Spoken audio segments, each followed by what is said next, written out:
గుర్తు తెచ్చుకొని మళ్ళీ మనం వచ్చే సంవత్సరానికి ఇంకెంత బాగా చేయగలం అన్న దానికోసం మీకు తెలియజేస్తున్నాను. మమ్మల్ని అందరినీ ఎంత ఇబ్బంది పెట్టారంటే, ఒక సగటు మనిషి దగ్గర నుంచి దేశం మొత్తం ఆయన ఆలోచనల్ని ఆదర్శంగా తీసుకొని పాలసీ మేకింగ్ అయ్యే ఒక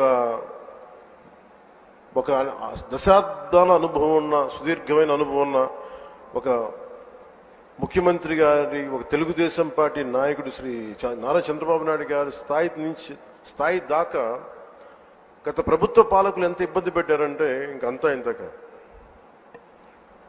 ఎంత వికృతంగా తయారయ్యారంటే, ఏదైనా మాట్లాడాలంటే భయం. అధికార వ్యవస్థ ఒక భయం గుప్పెట్లో చిక్కుకుపోయారు. నేను అడిగేవాడిని చాలా మంది అధికారులు, ఎందుకు మీరేం మాట్లాడలేదని. నాకు అర్థమైంది ఏంటంటే, మేము వచ్చిన తర్వాత నిజంగా రాజకీయ వ్యవస్థ కానీ బాధ్యతతో లేకపోతే అధికార యంత్రాంగం కూడా ఏమీ చేయలేదు, నిస్సహాయంగా చూస్తూ ఉండడం తప్ప అనేది మేము ప్రత్యక్షంగా చూసాం, అనుభవంలోకి వచ్చింది. ఇక్కడ నన్నైతే ఏ స్థాయిగా గౌరవ ముఖ్యమంత్రి గారిని ఏ స్థాయి ఇబ్బందుల్లో పెట్టారో మీరందరూ తెలుసు, మీ అందరికీ. నన్నైతే నాకు అనిపించేది, వైజాగ్లో, విశాఖపట్నంలో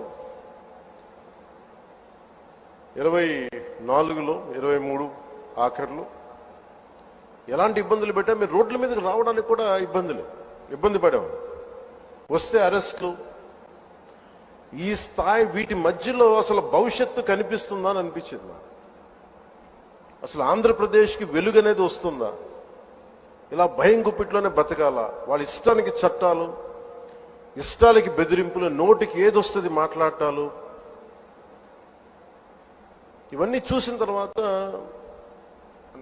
ముఖ్యంగా ఇక్కడ చాలా మంది ఉన్నతాధికారులు అందరూ ఉన్నారు, నియోజకవర్గ అధికారులు ఉన్నారు, శాసనసభ్యులు మీరందరూ ఉన్నారు. కాబట్టి అది జరగకుండా కనుక, కూటమి ప్రభుత్వం రాకుండా కనుక ఉండుంటే ఎలా ఉండేది ఆంధ్రప్రదేశ్ అని ఒకసారి మన అందరం కూడా ఒకసారి ఆలోచించాలి వన్స్న.